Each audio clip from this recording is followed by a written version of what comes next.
নিজের হাতে দেওয়া কুমড়ো ডাউলের বড়ি, নিজের পালা দেশি মুরগির ডিম আর বাড়িতে ছিল দেশি আলু, সব কিছু মিলিয়ে যেন আজকে তৈরি করে ফেলেছি মজাদার স্বাদের লোভনীয় তরকারি।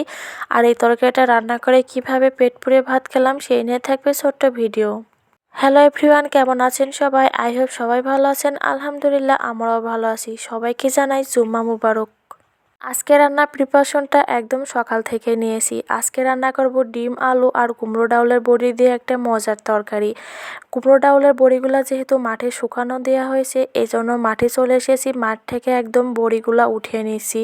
এই বড়িগুলা এখনো পর্যন্ত ভিতরে কাঁচা আছে, কিন্তু বাইরে শুকিয়ে গেছে, রান্না করলে খাওয়া যাবে। এখানে এসে 5 থেকে 6টা কুমড়ো ডাউলের বড়ি উঠিয়ে নিয়েছি। আর মাঠে এসে তো দেখছি টাটকা টাটকা কিছু শাক ছিল, সেগুলো উঠিয়ে নিয়েছি।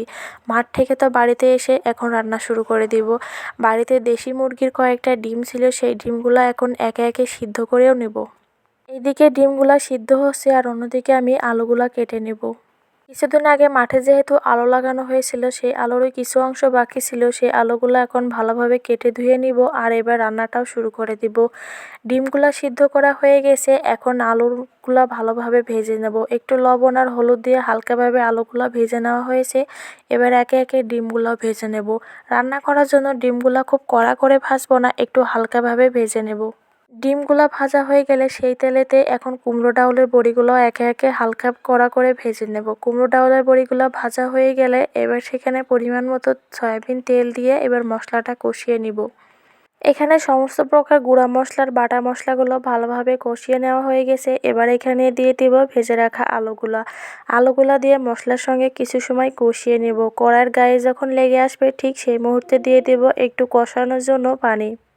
পানিটা দেওয়ার পরে কিছু সময় নেড়ে চেড়ে এখন ঢাকনা দিয়ে ঢেকে দিব। কিছু সময় পরে এবার ঢাকনাটা তুলে দিয়ে এবার এখানে দিয়ে দেব আগে থেকে ভেজে রাখা কুমড়ো ডাউলের বড়ি। এর সঙ্গে আলুটা আরও কিছু সময় কষিয়ে নেব। কষানো হয়ে গেলে এবার এখানে দিয়ে দেব পরিমাণ মতো ঝোলের পানি। ঝোলের পানি দেওয়া হয়ে গেলে এবার এখানে দিয়ে দেব একে একে ভেজে রাখা ডিমগুলো। এবার কিছু সময় জাল করে নিয়ে শেষ পর্যায়ে জিরা ফাঁকি দিয়ে তরকারিটা নামিয়ে নেব। দেখেন মাশাআল্লাহ, কালারটা বেশ অসাধারণ এসেছে। দুপুরে এবার গরম গরম ভাতের সাথে ডিম তরকারিটা নিয়ে খেতে বসে পড়েছি। নিজের হাতে এই প্রথম কুমড়ো ডাউলের বড়ি দিয়েছি, আর সেই ডাউলের বড়ি দিয়ে আজকে পেট পুড়ে ভাত খাচ্ছি। সত্যি কথা বলতে এরকম যদি নিজেদের বাড়িতে সমস্ত কিছু উপকরণ থাকে, তাহলে এরকম মজার তরকারি দিয়ে ভাত খেতে বেশ ভালো লাগে। আজকের রেসিপিটা কেমন হলো সবাই কিন্তু কমেন্টে বলে যাবেন। আল্লাহ।